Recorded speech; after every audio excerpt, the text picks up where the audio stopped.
Good day, good morning, and good evening, Commander. Season 2 has finally released. The long awaited ranked reset is here, so I've decided to deep dive every ranked map so that hopefully you can win lots in Season 2.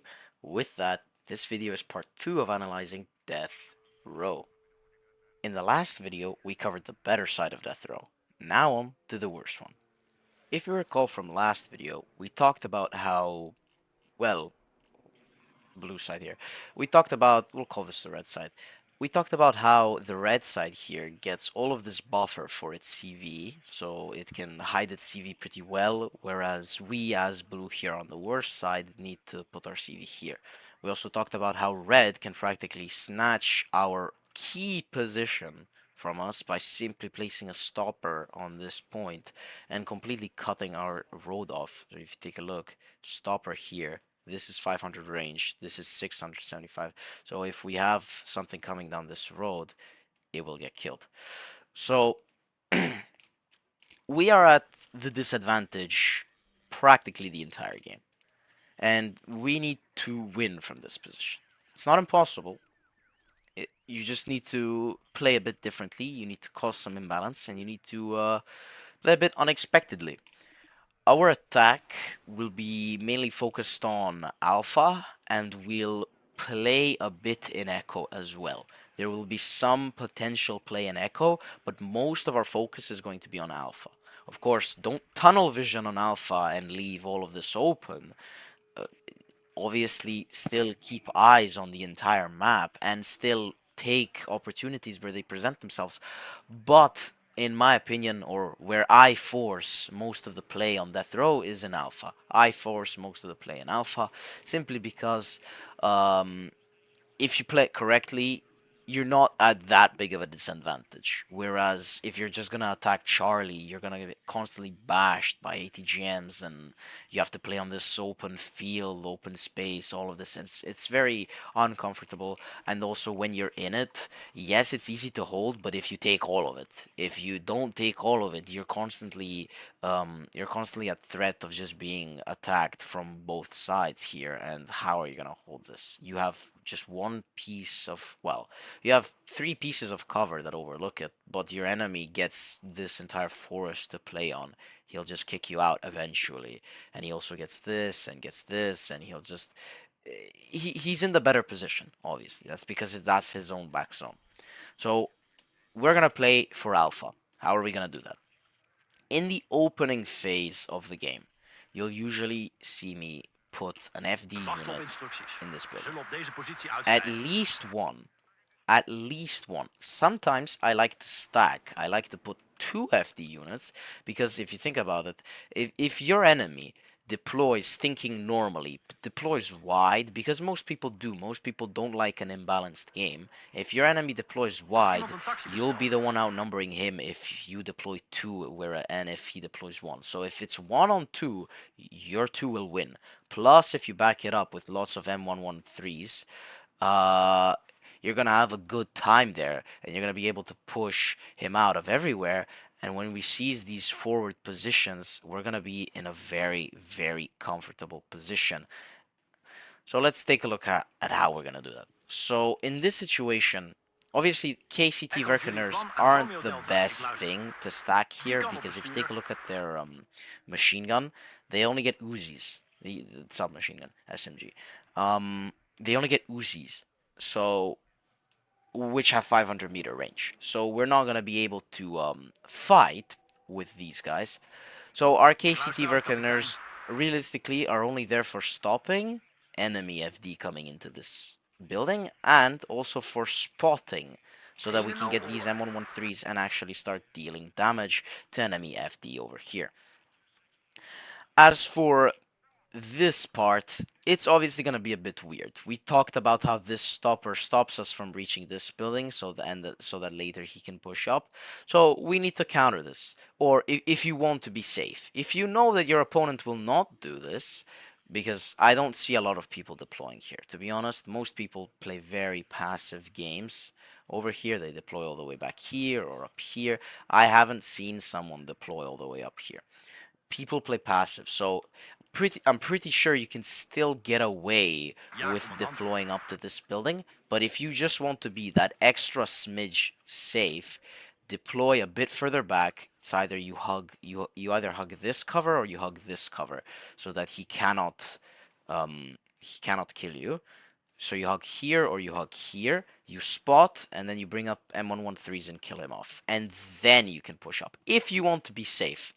But I'm like in most of my games, I can get away with this. The way I get away with it is because I always start with two recon helicopters, like we talked about. Every game I play in ranked, I always have recon helicopters. So I always start with a recon helicopter, and this recon helicopter will spot if my enemy is doing this. And if I see that my enemy isn't doing this, I can just keep my order to keep going. But if you don't want to do that extra bit of micro, you can obviously play it completely safe and then back it up with some N113s. Take the position. If you don't see them there, then you can push up. But obviously that extra bit of speed from the BO as well, justifying the KCT going up to here, is useful. So you'll see me put a recon helicopter. If he deploys here, I'll deploy earlier. If he doesn't deploy here, super. I'll just keep going and we'll take this position for free, and then we'll play a very nice game. So we've your objective, realistically, your objective is first this, second this. This is how you want to play. If you manage to take this building block and you manage to take this position up here, you're gonna have a very nice time on this side of the plateau. Reason being, the same way you are on the verge of being kicked out from this zone here, your enemy is also on the verge of being kicked out if you manage to take all of this. Now, it isn't easy, obviously, but we'll take a look at how, like, in my opinion, the best way to do this is.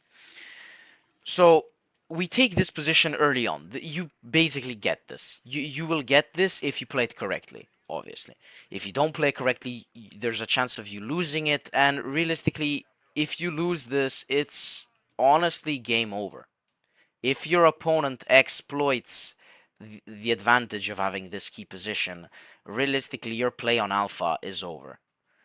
And with that, honestly, most of the time, the game.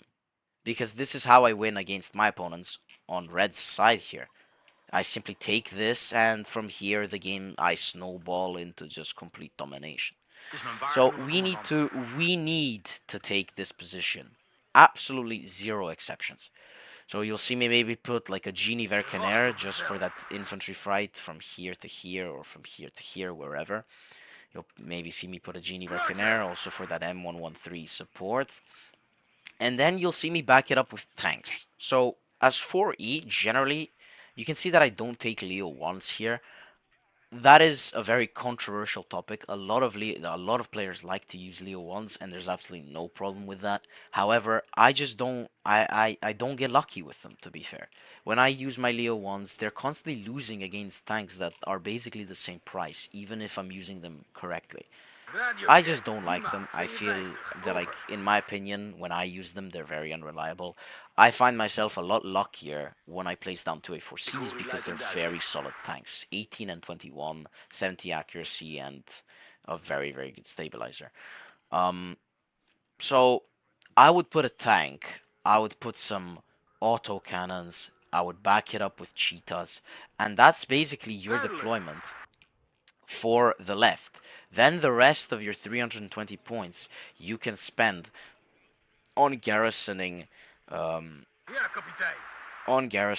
the rest of the front. So if you take a look, like a KCT Vercaner there, you put in a 103 CV here, and then you have a very solid position. Of course, your enemy can stack down here or down here, or down here as well. But this is just so open if you retreat onto here and if you play vertically like we talked about every single time. Always vertical defense. Think about it. If your enemy stacks echo and takes it from you, like takes your forward positions, if you play here, if you play here, if you play here, if you play here, and if you because you're stacking this, I expect of you to take this because you're stacking it. If he's stacking this, of course, we expect of him to take this. But if we're stacking this, I expect of us to take it, right? So we'll be able to get this entire plateau, and then you just play vertical. You play horizontal, vertical, and he's not pushing anything. Because, like, you'll have a tank here, kill him, tank here, kill him, tank here, kill him, tank here, kill him. Like, play vertical, play horizontal, and he's not pushing anything. He's just not going to push anything. Same here. If he stacks this road, we're going to play here. We're going to play here. Let him in. We play vertical, we play horizontal, and we win.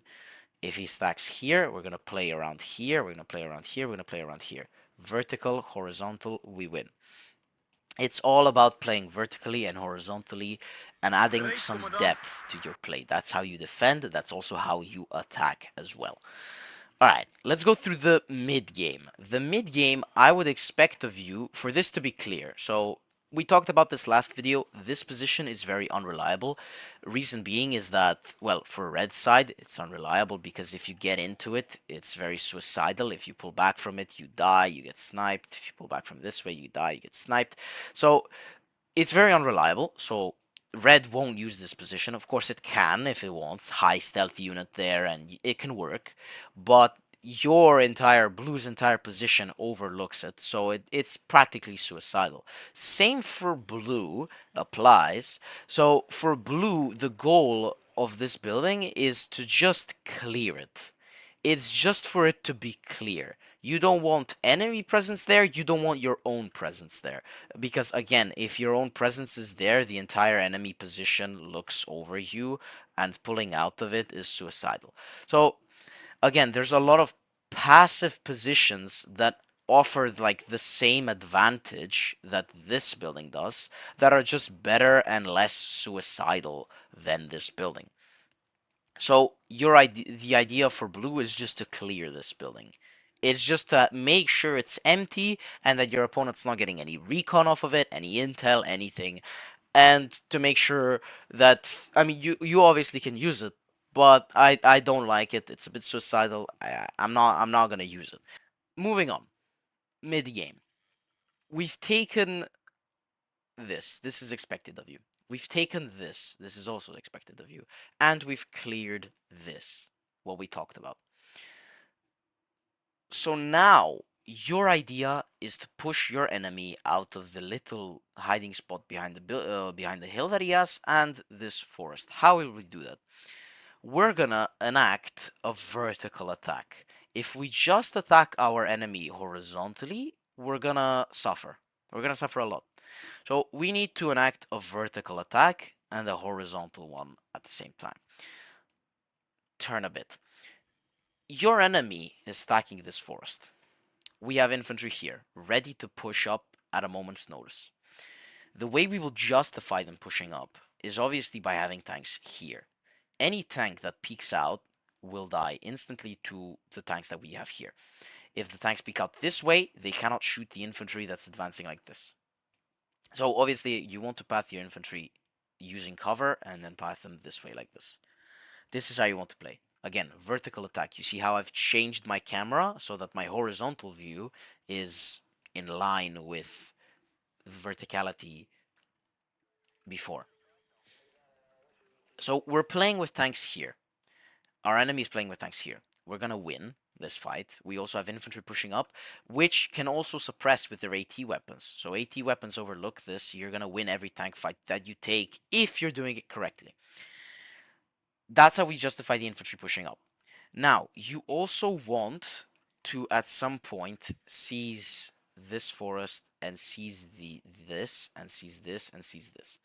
This is very crucial because you want to deny your opponent ever the chance of counterattacking you. Because the enemy can also attack like surprise defenses. Because if your enemy knows that you're playing with tanks here, and he has tanks here, and he has tanks here, he's gonna look for side shots and he's gonna look for two-way attacks. So how do we stop this?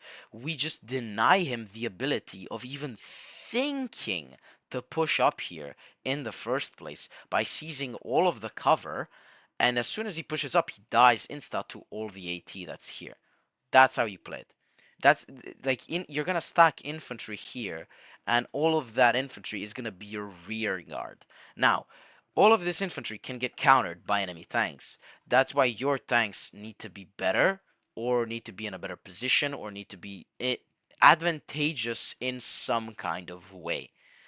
Do not let yourself fight a fair fight in this game. Never fight a fair fight, because a fair fight will just come down to RNG, and we don't want RNG deciding who's going to win our game. We want to make it so that even if we have terrible RNG, we will still win the game and the battles that we take. So be advantageous in some way. Again, let's say if you have infantry here, enemy tanks here, your tanks here, you're gonna win because you have one factor. We're gonna call this F. We have one factor that's enabling you to win this game. Let's say you have ATGMs back as well. That's another factor that's enabling you to win this game. So you have two factors, whereas your opponent has zero factors. Now your opponent could have one factor, which is this. Your opponent can now have one factor instead of zero if he has this. This is now another factor. But we have ATGMs, we have infantry, and if we stack infantry here, like I told you to, we're gonna have three factors instead of two, and we're gonna counter his factor. So it's all about making it so that you are the most advantageous in a tank fight or in any kind of fight, and that you win every fight that you take. That's how you want to play this game. So again, well, let's go over it one more time. We've seized the forward position, we've seized the tree line. Now the only thing that stands between us and victory is securing the rest of the map, and pushing our enemy out of this zone for good. That's how you want to win this. So you're gonna have infantry here pushing up, tanks here stacked to cover, tanks here also stacked to cover. You can have infantry pushing up in these hedgerows, obviously. And once you've taken these positions this far up, then you can use this building, because then it's kind of behind the front line and it's not as suicidal as it was before. So once you've pushed up far enough, you can justify this building. This game is all about justifying your units with other units. For example, like I said in the beginning, our KCT Vercaner going to here was going to be justified by starting with a BO. Our infantry pushing up from here to here will be justified by having tanks here. Using this position will be justified by taking the positions in front of it. This is how you want to play this game. You want to justify other things that you could not regularly do, but in that other situation you can if you justify them with something else. That's how you want to play. Let's take a look at defense, in the sense of your enemy is attacking you in alpha really hard. You want to stop him. How? Um, if you have this position, I would like to point your attention to the LOS of this building. LOS is generated by the main building. So every building in this game has a main building. So you can see three buildings here in this building block. We'll call this one block. So this is a building block, and it has a main building. This is the main building, because if you take a look, if you click C for LOS, if I can, thank you. If you click C, you see this little dot right there in the middle. That's where the LOS is generated from, and that's the main building. So if you take a look, this silo is currently blocking your LOS of this road. So you might put an infantry AT here thinking, oh, it's cutting off this road, when realistically it isn't, because the silo is blocking its LOS. So one thing that you can do is you have this little piece of forest right here that's right next to this building. So if you put your guy right on this pixel here, he has coverage, he has stealth coverage. He has stealth coverage, and he can throw his AT weapon at anything coming down this road, because you're right here. He can throw it, and then as soon as you throw it and you go to reload, you jump in back into this building, and then whatever's here cannot see you because it's being blocked off by the silo. And as soon as you reload, you remember if you have your weapons down here, and it gives you the status of them. So, well, actually, let's take a look at this. So you have the status here that says ready, aiming, firing, or reloading. If this is on reloading, when it reloads, you can just jump out of the building again, do the same thing, and then jump back in, and then start reloading in the building, jump back out, and kill this guy like this. Or set up ambushes. You can just have this guy default stand here. As soon as you see something up, AT him, and then go back into this building. So that's one defense trick. Another defense trick is, I mean, in general, the positions that you want to take. For this road, my bad. For this road, this position is really fun and really good because it overlooks the entire road. These positions as well, they offer side attacks, and I really like them. For example, I really like to play over here because it cuts off every field of play on the plateau up here. This cuts off the main road, which cuts off like the main play as well. It's all about these positions that you want to take if your opponent is pushing. If your opponent is just pushing up here, obviously if you stack this, you stack this, you stack this enemy's gonna die for sure. If your enemy's pushing down this road, if you stack this, stack this, stack this, again, your enemy is going to die. Again, also think about putting ATGMs up here, up here, up here. They cut off everything. Like, you need to combine arms warfare. You want to put ATGMs everywhere. You want to stack tanks. You want to stack infantry. You want to stack AA. It's all about having a mix of units and justifying each other with them and giving bonuses to each other with them. That's the point of this game. That's how you want to defend this position that your enemy's trying to take from you. If your enemy has taken this, like I said in the beginning of the video, it's practically over. But there is still a smidge of hope if you want to be real. If your enemy has taken this and you still have this, there is hope. Because if you still have this, you can justify infantry pushing up like this with tanks that are here and recon that is here. So the recon is giving intel on the forest line. The tanks are justifying the infantry by shooting at the enemy. And the infantry, we'll draw an infantry, the infantry is pushing up and seizing this back. So your entire play, if your enemy has taken this, the entire play shifts over back to here. We need to counterattack this as soon as possible and take it back. All of our play comes from this. We need to retake this if our enemy takes it. That's how you want to play and defend on this map. Thank you so much for watching. If you haven't already, check out part 1 of my analysis of Death Row. It goes over the better side and explains how you want to use your side advantage. That's it for today, Commander. See you in Ranked.